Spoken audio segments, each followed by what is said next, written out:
आणि विशेषतः पोचमपाड निजामसागर यांच्या ज्या बॅकवॉटरमुळे म्हणजे विशेषतः पोचमपाडच्या बॅकवॉटरमुळे बऱ्याच या गावांना फटका बसलेला आहे। तसं नांदेड जिल्ह्याला गोदावरी पण वेढलेली आहे। त्या पद्धतीने 16 मंडळातले 13 मंडळ खूप क्षतिग्रस्त झालेले आहेत। पण जास्तीचं नुकसान हे बिलोली देगलूर आणि धर्माबाद या भागामध्ये झालेलं आहे। त्यामुळे सगळ्यांची शेती ही खरडून गेलेली आहे। पिकांचं अतोनात नुकसान झालेलं आहे।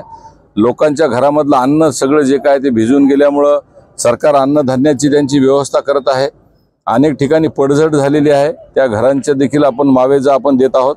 या ठिकाणी शेतकऱ्यांना आपण वर्गीकरणाद्वारे सरसकट पीक विमा देणं, अतोनातचं आणि त्यानंतर नदीकाठच्या गावचं वेगळं अशा पद्धतीचं वर्गीकरण करून आपण त्यांना पीक विमा देण्याच्या संदर्भात माननीय मुख्यमंत्र्यांना आपण विनंती केलेली आहे।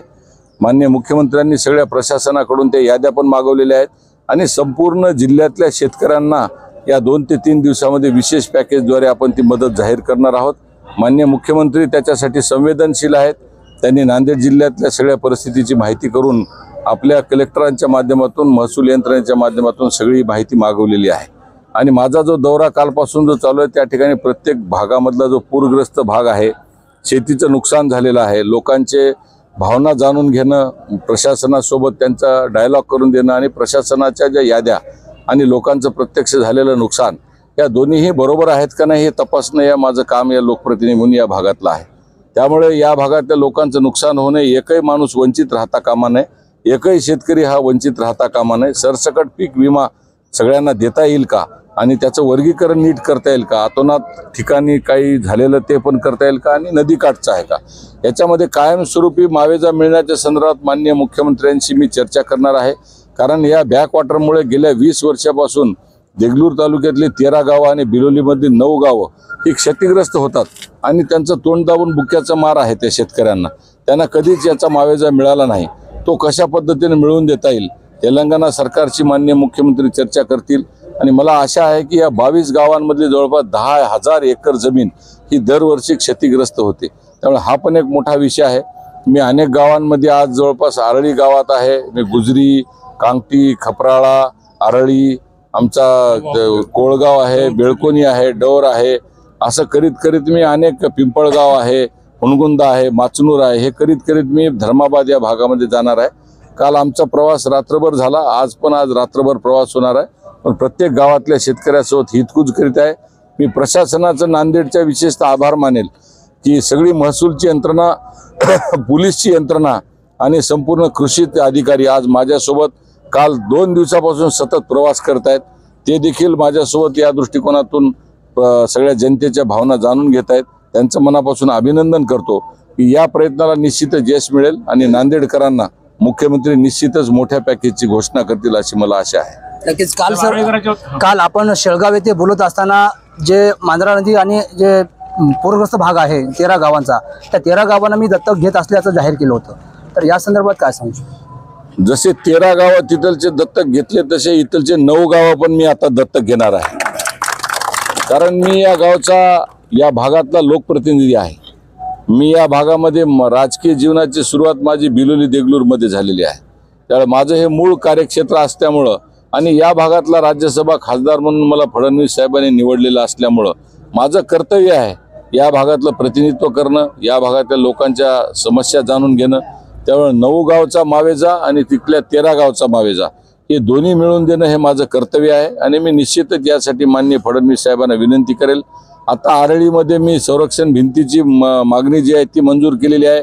त्यांच्या पुलाची उंच करून देण्याच्या संदर्भात त्यांना देखील ती मी मंजूर करून दिलेली आहे। या गावातल्या अनेक विषयाच्या संदर्भात जसं मावेजाच्या संदर्भात पूर संरक्षण भिंत जशी म्हणालो, पूल उंच करून देणं जसं आहे तसं या भागातल्या 9 गावचा जो मावेजा आहे तो देखील मिळवून देण्याच्या संदर्भात मी माननीय मुख्यमंत्र्यांना साकडं घालणार आहे। तशाच पद्धतीने देगलूरमधल्या पण 13 गावांना मावेजा मिळवून देण्यासाठी कायमस्वरूपी मावेजा हा कसा मिळतील यासाठी मी वचनबद्ध राहील आणि आरळी आणि परिसरातील सर्व शेतकऱ्यांना कसा दिलासा देता येईल यासाठी मी कटिबद्ध आहे। सर, यावर्षीची अतिवृष्टी झाल्यानंतर आलेल्या नेत्यांपैकी तुमचा हा 4था दौरा आहे. पहिला पालकमंत्र्यांचा दौरा झाला, नंतर सन्माननीय जिल्ह्याचे खासदार चव्हाण साहेबांचा झाला आणि विद्यमान आमदारांचा झाला. त्यानंतर तुमचा जो जागोजागी जो दौरा होत आहे, या ठिकाणी शेतकऱ्यांचा आणि नागरिकांचा प्रचंड प्रतिसाद आणि आपल्यावर विश्वास दाखवलेला जनतेचा विश्वास दिसत आहे. कुठं जनतेचा विरोध किंवा निदर्शने होत नाहीत किंवा कुठं तक्रार करत नाहीत. यावरून जनतेची आपल्यावरचा विश्वास आणि आपल्यावर मोठी जबाबदारी लोकांची पडत आहे असं वाटते का? मी तितका मोठा माणूस नाही आणि मला मोठं देखील व्हायचं नाही. मला या लोकांमध्ये राहून अतिसामान्यातलं सामान्य व्हायचं आहे आणि त्यामुळं मी मुळातच या भागात जन्मलेलो आहे. या भागातल्या मातीचं ऋण आहे. या मातीचं मी मीठ खाल्लेलं आहे आणि त्याच्यामुळं या मातीत जन्मल्यामुळं शेवटी देह माझा याच मातीत जाणार आहे. त्याच्यामुळे या मातीचं ऋण फेडणं माझं कर्तव्य आहे. आणि मी या गावामध्ये जात असताना मला जो विरोध होत नाही याचं कारण हे आहे की मी गेल्या 30 वर्षापासून या गावकऱ्यांसोबत एका ताटात जेवलेलो आहे. यांच्या सुखदुःखात राहिलेलो आहे. अनेक वर्षापासून पिढ्या मी अनेक दिवसापासून या सगळ्या लोकांच्या सुखदुःखात राहिलेलो आहे. त्यावेळी ही सगळी माझीच माणसं आहेत. मी जरी खासदार झालेलो असलो तरी मी या लोकांच्या घरात जातो, वंचित पीडित शोषितांच्या घरात जातो. मला कुठली जात नाही, पात नाही, धर्म नाही, पक्ष राजकारण सगळं बाजूला ठेवून मी या जनतेच्या दारात जातो आणि या जनतेचे अश्रू पुसण्याचं काम मला फडणवीस साहेबांनी शिकवलेलं आहे. त्यामुळे मी देवेंद्रजींच्या माध्यमातून या लोकांची सेवा करण्यासाठी या भागातला प्रतिनिधी म्हणून काम करतो. त्यामुळे कोण मोठा कोण लहान याचा मी विचार करीत नाही. मला अतिसामान्यातलं सामान्य म्हणून राहणं आवडते आणि विशेषतः गोरगरिबाच्या घरची भाकर खायला मला जास्त आवडते. त्यामुळे मला कुठेही तुम्ही मोठा म्हणू नका आणि माझे कंपॅरिझन कोणासोबत करू नका. मला जनतेमध्ये राहायचं आहे आणि जनतेतच मरायचं आहे.